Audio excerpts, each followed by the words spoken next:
প্রিয় উপস্থিতিবৃন্দ, চলমান গণতান্ত্রিক আন্দোলনে অংশগ্রহণকারী সকল রাজনৈতিক দল ও সংগঠন অনুগ্রহপূর্বক রাষ্ট্র কাঠামো মেরামতের রূপরেখাটি বিবেচনা করবেন। শহীদ রাষ্ট্রপতি জিয়াউর রহমান ঘোষিত 19 দফা এবং দেশনেত্রী বেগম খালেদা জিয়া ঘোষিত বিএনপির 2030-এর আলোকে, বিএনপির ভিশন 2030-এর আলোকে এই রূপরেখাটি প্রস্তুত করা হয়েছে। প্রিয় দেশবাসী, রাষ্ট্র কাঠামো মেরামতের সংক্ষিপ্ত রূপরেখা এখন আমি আপনাদের সামনে উপস্থাপন করছি। একটি সংবিধান সংস্কার কমিশন গঠন করে বর্তমান অবৈধ আওয়ামী লীগ সরকার কর্তৃক গৃহীত সকল অযৌক্তিক, বিতর্কিত ও অগণতান্ত্রিক সাংবিধানিক সংশোধনী ও পরিবর্তন সমূহ রহিত অথবা সংশোধন করা। 2, প্রতিহিংসা ও প্রতিশোধের রাজনীতির বিপরীতে বাংলাদেশি জাতীয়তাবাদের ভিত্তিতে একটি অন্তর্ভুক্তিমূলক রেইনবো নেশন প্রতিষ্ঠা করা। এর জন্য একটি ন্যাশনাল রিকনসিলিয়েশন কমিশন গঠন করা হবে। 3, একটি নির্বাচনকালীন দল নিরপেক্ষ তত্ত্বাবধায়ক সরকার ব্যবস্থা প্রবর্তন করা। 4, রাষ্ট্রপতি, প্রধানমন্ত্রী এবং মন্ত্রিসভার নির্বাহী ক্ষমতার ভারসাম্য আনয়ন করা। 5, পরপর 2 টার্মের অতিরিক্ত কেউ রাষ্ট্রপতি ও প্রধানমন্ত্রীর দায়িত্ব পালন করতে পারবেন না। 6, বিশেষজ্ঞ জ্ঞানের সমন্বয়ে রাষ্ট্র পরিচালনার লক্ষ্যে জাতীয় সংসদে উচ্চ কক্ষ বিশিষ্ট আইনসভা বা আপার হাউস অফ লেজিসলেচার প্রবর্তন করা।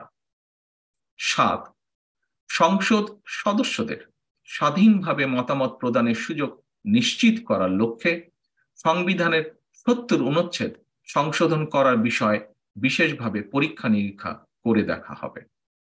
8, বর্তমান প্রধান নির্বাচন কমিশনার এবং অন্যান্য নির্বাচন কমিশনার নিয়োগ আইন 2022 সংশোধন করা। 9, সকল রাষ্ট্রীয় সাংবিধানিক এবং সংবিধান বিধিবদ্ধ প্রতিষ্ঠান পুনর্গঠন করা হবে। শুনানির মাধ্যমে সংসদীয় কমিটির ভেটিং সাপেক্ষে এই সকল প্রতিষ্ঠানের সাংবিধানিক ও গুরুত্বপূর্ণ পদসমূহে নিয়োগ প্রদান করা হবে। 10, বিচার বিভাগের কার্যকর স্বাধীনতা নিশ্চিত করা হবে। বর্তমান বিচার ব্যবস্থার সংস্কারের জন্য একটি জুডিশিয়াল কমিশন গঠন করা হবে। 11, একটি প্রশাসনিক সংস্কার কমিশন পুনর্গঠন করা হবে। 12, মিডিয়ার সার্বিক সংস্কারের লক্ষ্যে একটি মিডিয়া কমিশন গঠন করা হবে। 13,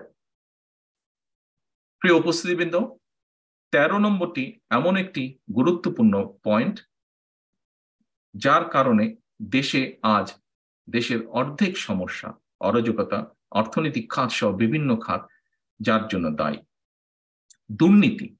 দুর্নীতির নিরসনে দেশের মানুষের আকাঙ্ক্ষা ও প্রত্যাশা অনুযায়ী ব্যবস্থা গ্রহণ করা হবে। অর্থ পাচার ও দুর্নীতির অনুসন্ধান করে একটি শ্বেতপত্র প্রকাশ করা হবে। সংবিধান অনুযায়ী ন্যায়পাল বা অম্বুজম্যান নিয়োগ করা হবে। 14, সর্বস্তরে আইনের শাসন প্রতিষ্ঠা করার সকল প্রকার উদ্যোগ গ্রহণ করা হবে। ইউনিভার্সাল হিউম্যান রাইটস চার্টার অনুযায়ী মানবাধিকার বাস্তবায়ন করা হবে। 15, বিশেষজ্ঞদের সমন্বয়ে একটি অর্থনৈতিক সংস্কার কমিশন গঠন করা হবে। 16, ধর্ম যার যার, রাষ্ট্র সবার, এই মূলনীতির ভিত্তিতে প্রত্যেক ধর্মাবলম্বী নিজ নিজ ধর্ম পালনের পূর্ণ অধিকার ভোগ করবেন। 17, মূল্যস্ফীতির আলোকে শ্রমজীবী মানুষের ন্যায্য মজুরি নিশ্চিত করার সর্বাত্মক উদ্যোগ গ্রহণ করা হবে।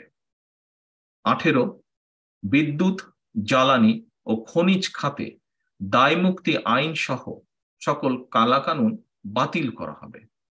19, বৈদেশিক সম্পর্কের ক্ষেত্রে বাংলাদেশের জাতীয় স্বার্থকে সর্বোচ্চ প্রাধান্য দেওয়া হবে। বাংলাদেশ ভূখণ্ডের মধ্যে কোনো প্রকার সন্ত্রাসী তৎপরতা বরদাস্ত করা হবে না এবং কোনো সন্ত্রাসবাদী তৎপরতা আশ্রয় প্রশ্রয় পাইবে না। সন্ত্রাসবাদ, জঙ্গিবাদ ও উগ্রবাদের বিরুদ্ধে কঠোর ব্যবস্থা গ্রহণ করা হবে। সন্ত্রাস বিরোধী আইনের অপব্যবহারের মাধ্যমে সন্ত্রাসবাদকে রাজনৈতিক ঢাল বা হাতিয়ার হিসাবে ব্যবহার করে এবং সন্ত্রাসবাদের তকমা লাগিয়ে বিভিন্ন মতের বিরোধী শক্তি এবং রাজনৈতিক বিরোধী দল দমনের অপতৎপরতা বন্ধ করা হলেই একমাত্র প্রকৃত সন্ত্রাসীদের চিহ্নিত করা এবং আইনের আওতায় আনিয়া শাস্তি প্রদান করা সম্ভব হইবে। 20, দেশের সার্বভৌমত্ব সুরক্ষায় প্রতিরক্ষা বাহিনীকে সর্বোচ্চ দেশপ্রেমের মন্ত্রে উজ্জীবিত করে গড়ে তোলা হবে। 21, ক্ষমতার ব্যাপক বিকেন্দ্রীকরণের লক্ষ্যে স্থানীয় সরকার প্রতিষ্ঠানগুলোকে অধিকতর স্বাধীন, শক্তিশালী ও ক্ষমতাবান করা হবে। 22, রাষ্ট্রীয় উদ্যোগে মুক্তিযুদ্ধের শহীদদের একটি তালিকা প্রণয়ন করা হবে এবং তাদের যথাযথ রাষ্ট্রীয় মর্যাদা ও স্বীকৃতি প্রদান করা হবে। 23, যা জাতির জন্য অত্যন্ত গুরুত্বপূর্ণ একটি বিষয়, যুব সমাজের ভিশন, চিন্তা ও আকাঙ্ক্ষাকে ধারণ করে আধুনিক ও যুব উপযোগী যুব উন্নয়ন নীতিমালা অবশ্যই প্রণয়ন করা হবে এবং 1 বছর ব্যাপী অথবা কর্মসংস্থান না হওয়া পর্যন্ত যেটি আগে হবে, শিক্ষিত বেকারদের বেকার ভাতা প্রদান করা হবে এবং আন্তর্জাতিক মানদণ্ড অনুযায়ী সরকারি চাকুরিতে প্রবেশের বয়স সীমা বৃদ্ধির বিষয়টি গুরুত্ব সহকারে অবশ্যই বিবেচনা করা হইবে। 24, নারীর ক্ষমতায়ন নিশ্চিত করার লক্ষ্যে সুনির্দিষ্ট কর্মসূচি গ্রহণ করা হবে এবং জাতীয় সংসদে মনোনয়নের ক্ষেত্রে নীতিগতভাবে নারীদের প্রাধান্য দেওয়া হবে।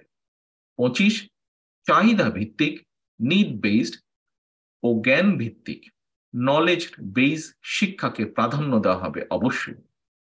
26, সবার জন্য স্বাস্থ্য, এই নীতির ভিত্তিতে যুক্তরাজ্যের NHS এর আদলে সার্বজনীন স্বাস্থ্য সেবা প্রবর্তন করা হবে। 27, কৃষি পণ্যের ন্যায্য মূল্য নিশ্চিত করা হবে। প্রিয় উপস্থিতিবৃন্দ, প্রিয় দেশবাসী, পরবর্তীতে যথাসময় অন্যান্য বিষয়ভিত্তিক সংস্কার প্রস্তাব এবং উন্নয়ন কর্মসূচিগুলি প্রকাশ করা হবে পর্যায়ক্রমিকভাবে। রাষ্ট্র কাঠামো মেরামতের এই রূপরেখা অধিকতর সমৃদ্ধি করতে আপনাদের গঠনমূলক পরামর্শ জাতীয় বৃহত্তর স্বার্থে আমরা সাদরে গ্রহণ করার জন্য প্রস্তুত। এখন আমি বাংলাদেশ জাতীয়তাবাদী দল বিএনপির জাতীয় স্থায়ী কমিটির সম্মানিত সদস্য ডক্টর খন্দকার মোশাররফ হোসেন সাহেবকে আমাদের প্রস্তাবিত রাষ্ট্র কাঠামো মেরামতের বিস্তারিত রূপরেখা আপনাদের সামনে উপস্থাপন করার জন্য অনুরোধ করছি। আসসালামু আলাইকুম।